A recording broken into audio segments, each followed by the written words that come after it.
By now, practically everyone in the global and metal rock communities have at least heard about Ozzy Osbourne's farewell concert event over in the UK, which was called Back to the Beginning. While some very fortunate people were able to witness this once in a lifetime event in person, most of us have only been able to watch it via streaming or video footage. Now, I will say, Ozzy and his band Black Sabbath got an amazing send-off from a lot of great bands and musicians.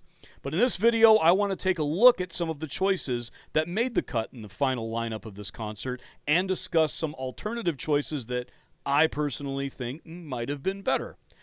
As always, I'm Destruction, coming to you from Studio HQ of the bands Sonic Armada and Broken Trinity, both of which have new music in the works as we speak.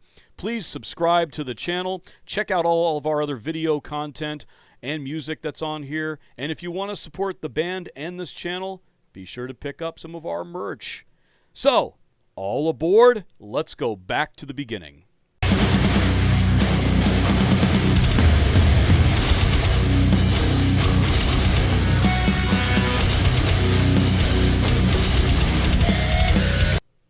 Now, I know I'm a little late to the party on this one, but I had some thoughts about it that I felt like sharing. So, here we go. Back to the Beginning took place on Saturday, July 5th of 2025 at Villa Park in Birmingham, England. An all-day event, it featured performances from some of the most prominent heavy hitters in metal and hard rock, culminating in a final headlining performance from Ozzy Osbourne himself and his band Black Sabbath. While I did watch quite a few of the videos posted from the concert, what I actually want to talk about is the lineup itself. In particular, a few of the choices that I felt were both interesting and maybe a little odd. Now, granted, none of the performers were terribly out of place. I mean, at least they didn't book singers like Eddie Vedder, or even Michael McDonald, both of which would probably not go over well with that crowd. Although some have referred to Michael McDonald as the White Devil of Motown, so I guess he might be in good company with Ozzy, the Prince of Darkness. But I digress, so let's cut right to the chase. And we'll start with Guns N' Roses. Now, I like Guns N' Roses. This is a band that I came up with when I was a teenager. So this is no criticism of them as a band or their music in any way.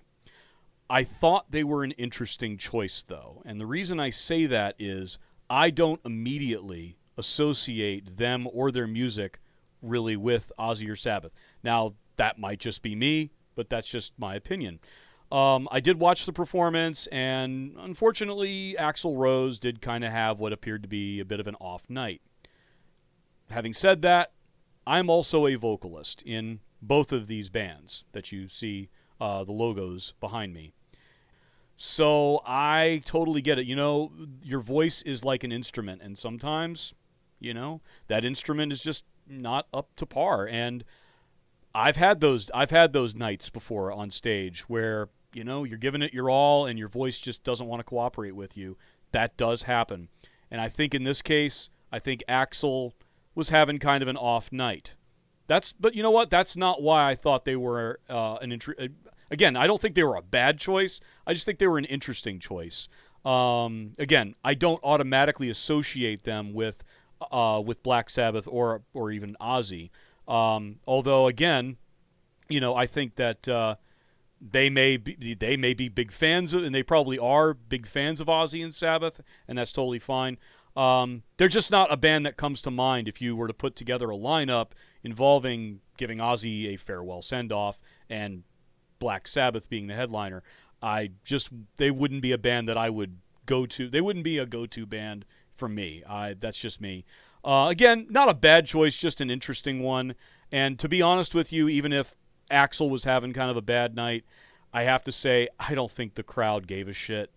I think they were just excited to be there and to see, Guns N' Roses is a staple, in the hard rock community.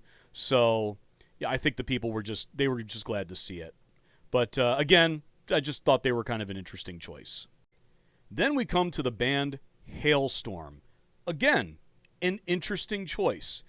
And the reason I say that, I'm not terribly familiar with their music. I have heard of them, but I'm not terribly familiar with them. And the reason I say that they're an interesting choice is really it has a lot to do with their name in comparison to the rest of the lineup. When you have bands like Metallica, Slayer, even Tool, when you have heavy hitters like that, and then you have Hailstorm, it's kind of like, well, again, I've heard of Hailstorm, but that's not a band I would associate with these legacy bands like Metallica or even Guns N' Roses, even though, again, I thought they were an interesting choice. Or Slayer, Pantera, Tool, Alice in Chains. I mean, I wouldn't, and that's not to say that Hailstorm doesn't deserve the recognition. I just, again, I don't know. I just thought they were an interesting choice. They were also the only thing about it is they were the only female-fronted band, which I did find that kind of odd, and I'll tell you why later on in the video. But you know what? I'm not criticizing their musicianship. They just felt a little out of place. Lizzie Hale, she seems like a very strong and talented front woman and guitar player, and musically they seem like a pretty solid band. I did watch a couple of their songs, and I've checked out a couple of their songs online. But again, I just thought they were maybe a little out of place, just given the rest of the lineup. Then there's Rival Sons. My first reaction was, who? I've never heard of them. I saw their name on the list, and I'm like, what? Again, not criticizing their talent or their music. I've just never heard of these guys. So, and I listened to them, and really between their style, and they did a cover, they did a Sabbath cover. It was actually really good. So I give them points for that. But I kind of felt they were kind of an odd choice. They seemed very out of place to me, and I'm sure they were happier than pigs and shit to play this concert. I mean, I know I would be. Hell, I might even sell a kidney for the opportunity to be on that stage because, hey, you only need one, although my dietary habits might say otherwise. But there you have it. Those are the only acts that on the bill that I thought were maybe a little out of place for the event. And I refer back to Hailstorm with compared to Rival Sons. Hailstorm, at least I've heard of them. They may not be as big as the others, but Rival Sons, I've never heard of them. So, and again, I kind of thought they were just a little bit out of place. But again, that's just my opinion. And so now we're going to talk about the bands and performers that I believe would have been perfect additions to this concert. Granted, this is kind of like a fantasy football sort of lineup, if you'll forgive the analogy. Now, some of these people may have, in fact, been invited to participate and were simply unable to, but let's take a look at it anyway. We'll start with Glenn Danzig. Now, if Ozzy is the crowned prince of darkness in the metal world, Danzig is definitely an equivalent statesman to the punk world. Even other members of the Misfits or even the band Samhain would have been cool to see, given how much of an influence they and Danzig himself have had on metal music over the past few decades. I would even say almost as much of an influence as Black Sabbath in many ways. So Glenn Danzig, or again, like I say, Misfits, Samhain, members of those bands, it would have been cool to see them in this lineup. Next on my list, Sepultura and Max Cavalera. Why? Simple.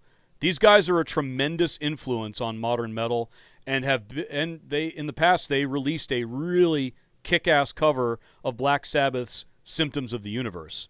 This is a band that I cut my teeth on when I was a young guitar player, so I can definitely tell you the impact that their music had on me. I have seen both Max Cavalera and Sepultura live, unfortunately not together.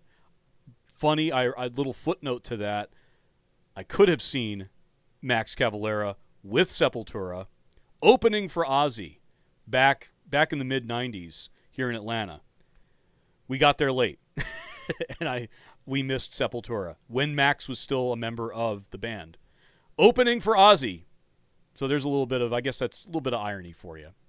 All right, next on the list. This one's almost kind of an obvious one to me, so tell me if you agree or not. The surviving members of Type O Negative. If any band showed their Sabbath influence and yet still managed to be unique and groundbreaking musically, it was Type O Negative. Unfortunately, with the death of frontman Peter Steele some 15 years ago, rest in peace, Peter, the band has since been dissolved by the remaining members. And for good reason, as no one could ever replace the Green Man. No, not the Incredible Hulk, I mean Peter Steele. But that's why I say the surviving members of Type O Negative. Kenny Hickey, Johnny Kelly, and Josh Silver, although sources say that Josh Silver has gone on to become a paramedic for FDNY EMS, a profession that we both share in common. Still, I would love to see any of these guys play Ozzy's farewell concert, as I think Type O Negative, their music was very much an homage and like a dark love letter to the music of Black Sabbath. So, there you have it. Definitely, they would be, those guys, the remaining members of Type O would definitely be one of my top choices. Next on the list, Rob Zombie. Again, kind of an obvious choice, I think. With his brand of metal mixed with industrial and horror imagery, he would have rounded out this lineup spectacularly. And also, he is an Ozfest alumni, which is an event that I had the privilege of attending many years ago when Rob Zombie performed and played an absolutely blistering set. That guy just has an incredible stage presence and embodies everything that you could tell there's some very definite Ozzy Sabbath influences in there, although his music does tend to be more on the industrial side, which personally I think is really cool. I play that kind of stuff, so I have a great degree of respect for Rob Zombie and his band White Zombie. But he was an Ozfest alumni, so I kind of feel like he would have been very appropriate for this lineup. Now, why I brought up Lizzie Hale from Hailstorm as the only female performer. This last person on my list should have been obvious. Lita Ford. Where was she, and how can you have an Ozzy farewell concert without her? I mean, she did a duet with the guy. Anyone remember the song Close My Eyes Forever? Not only was it a hit, it's a great song in which both Ozzy and Lita give incredible vocal performances. So I feel like that was a missed opportunity right there. Lita Ford and Ozzy. Now, I'm not saying, granted, I know Ozzy was a little limited on his performance capabilities that night, although, again, he did a great job. I don't know that him and Lita would have done that together, but I think that would have been so cool if she would have performed and done that song and had another male vocal counterpart to it that could have filled in on Ozzy's part, much like many of the other performers did when they were doing Ozzy and Black Sabbath covers. But Lita Ford, that's an obvious choice in my opinion. Some honorable mentions that I'd like to throw in on this list would be Alice Cooper, Fear Factory, the remaining members of Static X, and Dimmu Borgir. But hey, this is all just my opinion. Overall, I thought the lineup was pretty decent. Some of the supergroup performances were fairly entertaining, and I guess you got to draw the line somewhere. In the end, both Ozzy and Sabbath gave incredible performances, and we all wish Ozzy well in his retirement years from being on the stage. We will certainly miss him. I feel very fortunate that I got to see him on more than one occasion with both his solo act and with Black Sabbath, and I will remember those shows with great fondness. Well, that's all the time we have for today. Be sure and catch some of our other content like this and all of our music that's on this channel. There's new stuff coming from Sonic Armada here really soon, so stay tuned. Thanks for watching, and as always, stay metal.